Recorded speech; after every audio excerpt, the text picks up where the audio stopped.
Assalamualaikum warahmatullahi wabarakatuh. Perkenalkan, nama saya Najwa Primari Apriliani dengan NPM 233402022, kelas A Manajemen Operasional.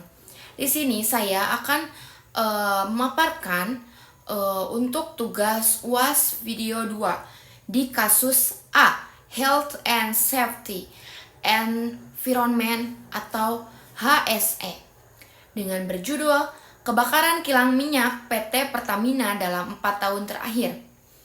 Nah, PT Pertamina atau Persero adalah BUMN yang bergerak di bidang minyak dan gas. Dalam 4 tahun terakhir tercatat 8 kebakaran pada kilang minyak mereka di berbagai lokasi. Ada di Balikpapan, di Dumai, Cilacap, Balongan, dan Pelumpang. Nah, yang pertama,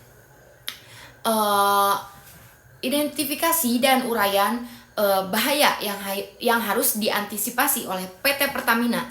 Nah, dalam 4 tahun terakhir, PT Pertamina mengalami beberapa insiden kebakaran di berbagai kilang dan depo, termasuk di Balikpapan, Dumai, Cilacap, Balongan, dan Pelumpang.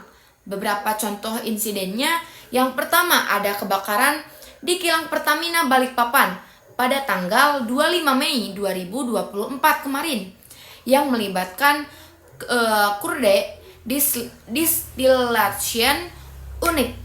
Lalu yang kedua ada kebakaran di kilang Pertamina Dumai pada tanggal 1 April 2023. Lalu yang ketiga ada kebakaran di kilang Pertamina Cilacap pada tanggal 11 Juni 2021 yang melibatkan tangki berisi benzenat.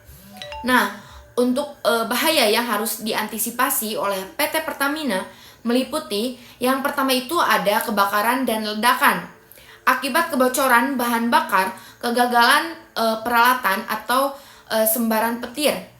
Nah, lalu paparan bahan kimia berbahaya seperti benzena yang dapat membahayakan kesehatan pekerja dan masyarakat sekitar. Nah, lalu yang ketiga itu ada pencemaran lingkungan. Kebakaran dapat menyebabkan pencemaran udara dan air, seperti yang terjadi di Cilacap, di mana air sumur warga tercemar setelah kebakaran. Lalu yang keempat itu ada kerusakan infrastruktur. Kebakaran dapat merusak fasilitas produksi dan infrastruktur pendukung lainnya. Nah, lalu selanjutnya tata cara pengendalian bahaya untuk seluruh tingkatan bahayanya. Nah, untuk pengendalian bahaya yang dilakukan melalui pendekatan hierarki pengendalian risiko. Yang pertama itu ada eliminasi dan substitusi. Nah, untuk eliminasinya menghapus proses atau bahaya yang beresiko tinggi jika memungkinkan. Lalu untuk substitusinya mengganti bahan berbahaya dengan alternatif yang lebih aman. Lalu yang kedua ada pengendalian teknik atau engineering controls. Nah, sistem deteksi dan pemadam kebakaran otomatis ini memasang sistem deteksi gas dan kebakaran serta sistem pemadam otomatis. Nah, lalu perawatan dan inspeksi rutin. Melakukan perawatan dan inspeksi rutin terhadap peralatan untuk mencegah kegagalan fungsi. Lalu yang ketiga ada pengendalian administratif. Prosedur operasi standar SOP. Nah, menerapkan SOP yang ketat untuk operasi dan pemeliharaan.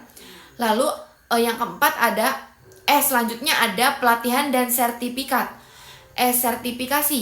Nah, memberikan pelatihan dan sertifikasi kepada pekerja mengenai keselamatan dan penanganan bahan berbahaya.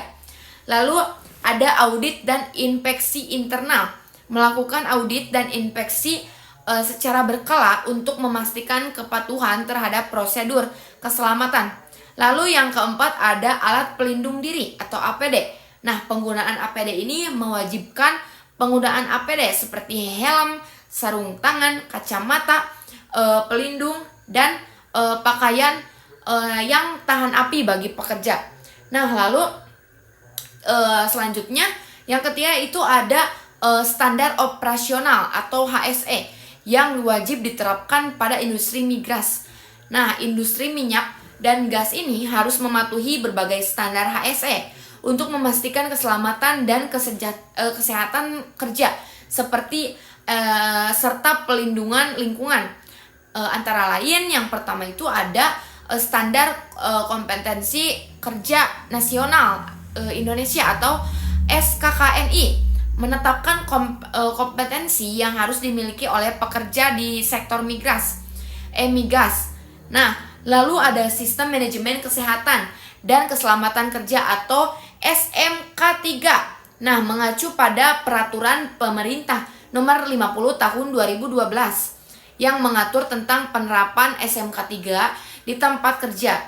Nah, untuk ISO 45001 ini standar internasional untuk sistem manajemen keselamatan dan kesehatan kerja.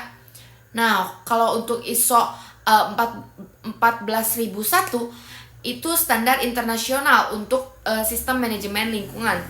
Nah, lalu ada prosedur tanggap darurat. Menerapkan prosedur tanggap darurat untuk menghadapi insiden seperti kebakaran dan tumpahan bahan kimia atau migas. ESDM. Nah, sekian pemaparan video kedua dari Najwa Primari. Saya pamit. Wassalamualaikum warahmatullahi wabarakatuh.